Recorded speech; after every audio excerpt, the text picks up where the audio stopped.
He'd been cutting hair at the same barbershop for 40 years. Quiet, humble, the kind of old man nobody really noticed. But when the young Green Beret saw the tattoo on his arm, he froze. Because that tattoo wasn't just ink. It was a mark that only a very special group could earn. And that day, the whole neighborhood was about to learn who Tony really was. Welcome to Hidden Warriors. Before we tell you the story of the barber who became a legend, let me know in the comments, where are you watching from today? And if you believe stories like this deserve to be remembered, hit that subscribe button and help us honor the silent heroes who served in shadows.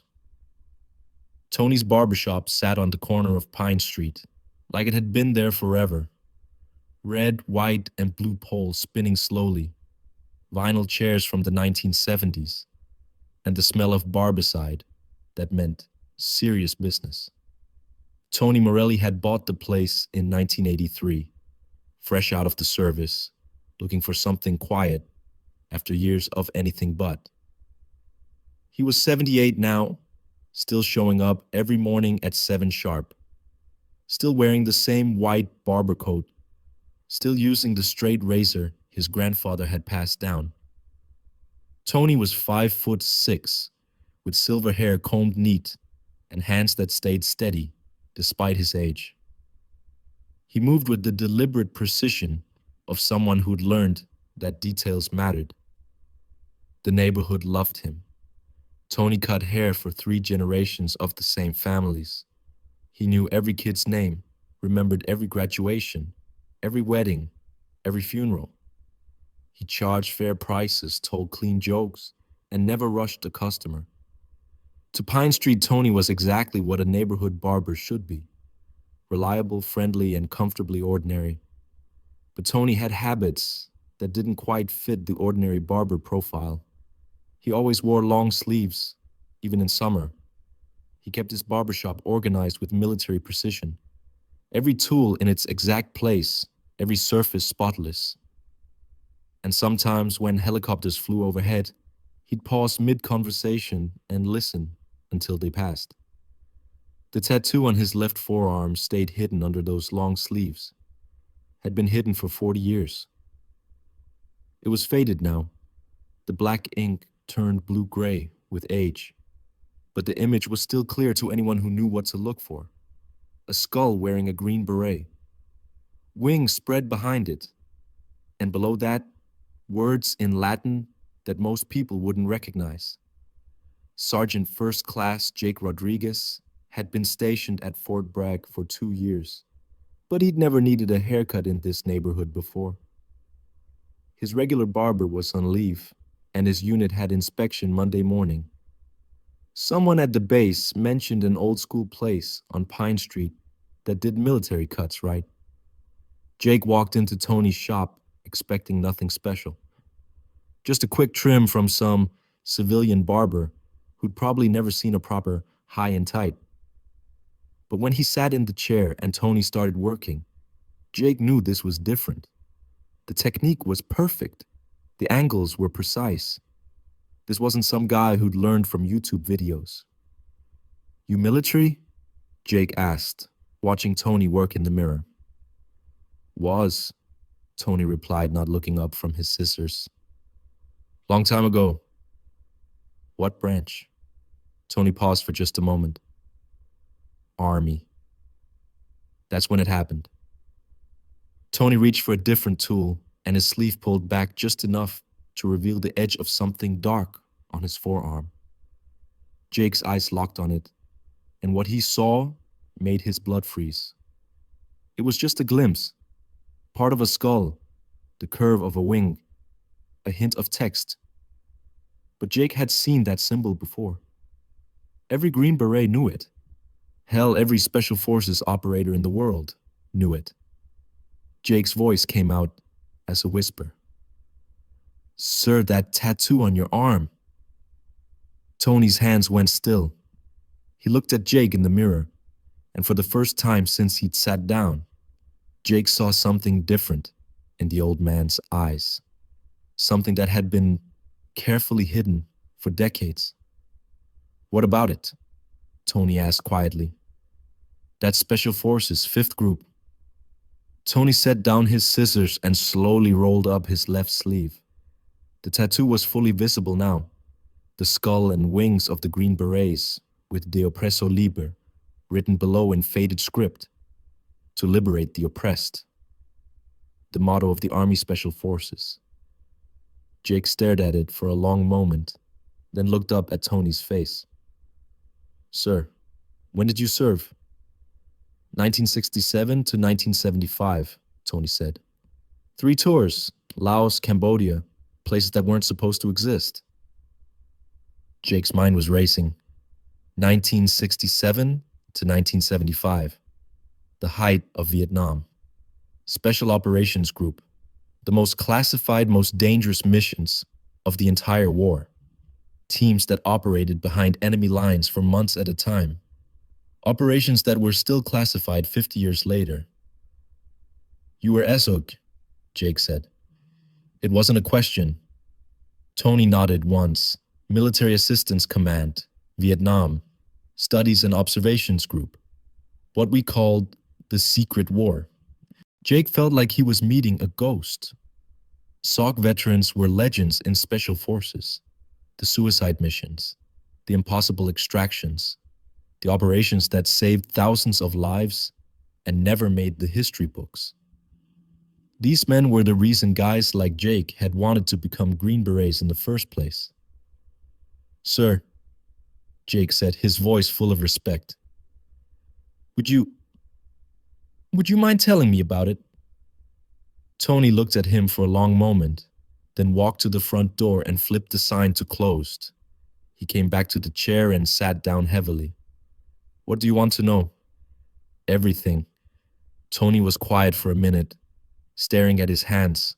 When he spoke, his voice carried the weight of things that had been locked away for decades. I was 20 years old when they recruited me.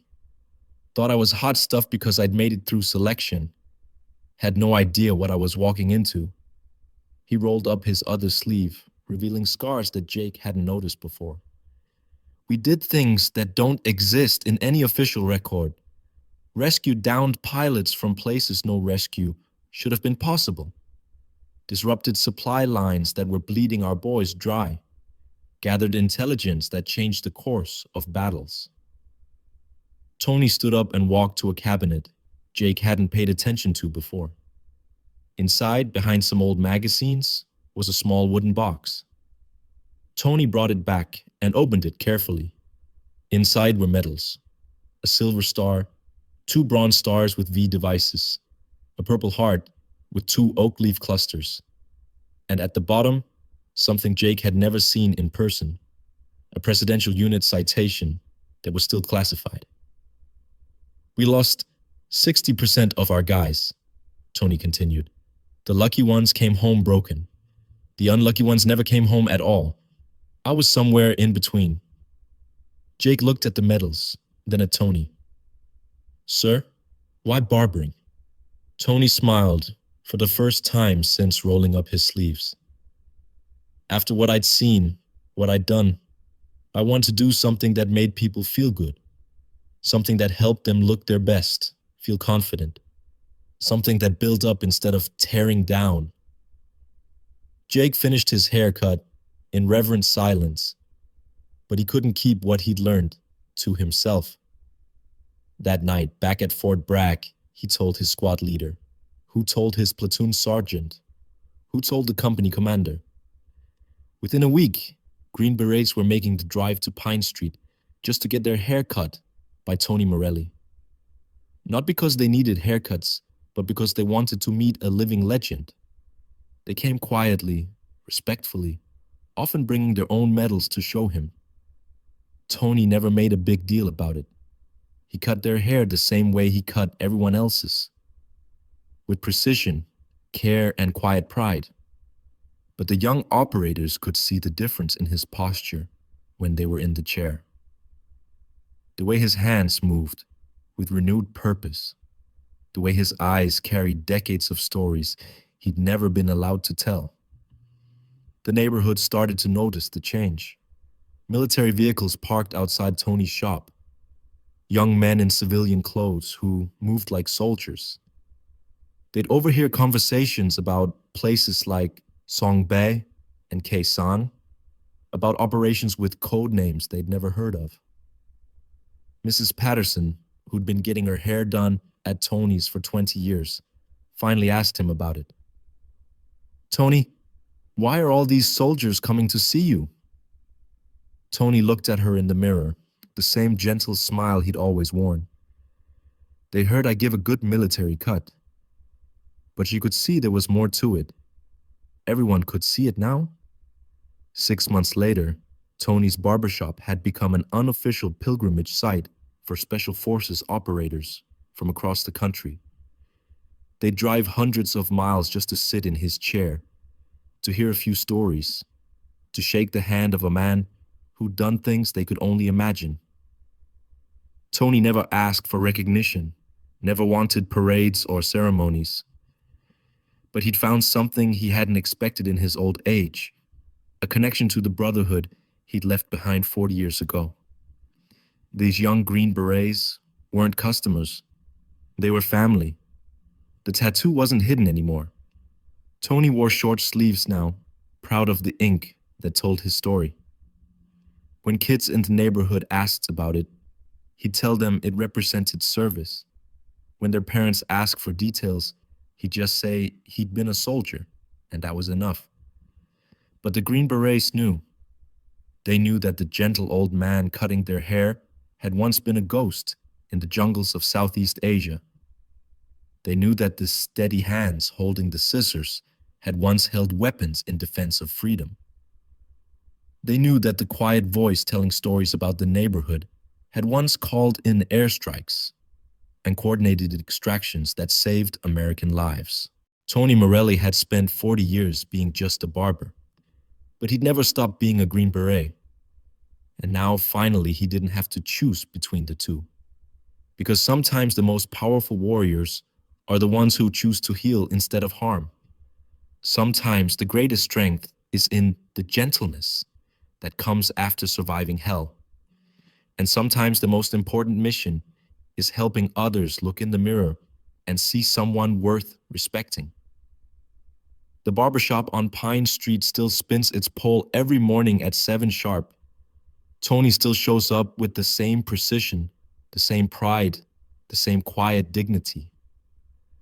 But now everyone knows what they should have seen all along, that behind every ordinary face, there might be an extraordinary story.